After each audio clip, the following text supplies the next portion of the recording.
Peter was so crushed by Yeshua's refusal to be king that he fell asleep in the boat and dreamed a dream that would change history. But was it real or vision?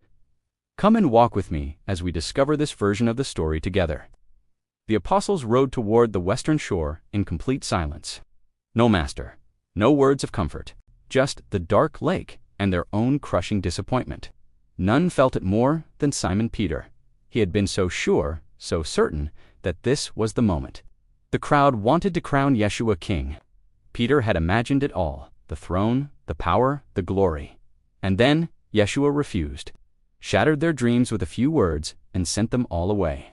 Now Peter sat in the boat, staring at the dark water, his heart heavier than it had ever been. Had Yeshua abandoned them? What was happening? A strong wind rose against them, making rowing almost impossible. The hours dragged. Peter, exhausted in body and soul, fell into a deep sleep on the cushioned seat in the stern. And then he dreamed. In his dream, he saw Jesus walking on the stormy sea, coming toward the boat. When Jesus seemed about to pass by, Peter cried out, "Save us, Master, save us." Those in the rear of the boat actually heard him murmur these words in his sleep. In the dream, Jesus answered, "Be of good cheer. It is I. Be not afraid." The words soothed Peter's troubled spirit like medicine.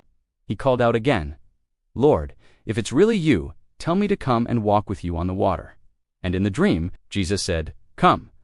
Peter stepped out of the boat and began walking on the water toward Jesus. But the wind and waves terrified him, and he started to sink. "Lord, save me," he cried, and many of the 12 heard him shout this in his sleep. Then Jesus stretched out his hand, caught him, and said, "Oh, you of little faith, why did you doubt?" But here's where the dream became real. In his sleep, Peter had actually risen from his seat and stepped overboard. He splashed into the cold water and woke instantly, gasping and flailing.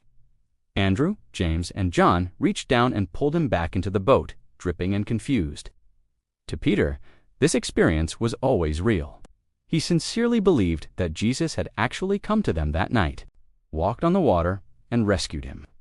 He told the story for the rest of his life. But not everyone was convinced. John Mark, who later wrote down Peter's stories, only half believed it, which is why his gospel account leaves part of the story out. And Luke, the physician, carefully investigated and concluded it was a vision, not a literal event. So he left it out of his gospel entirely.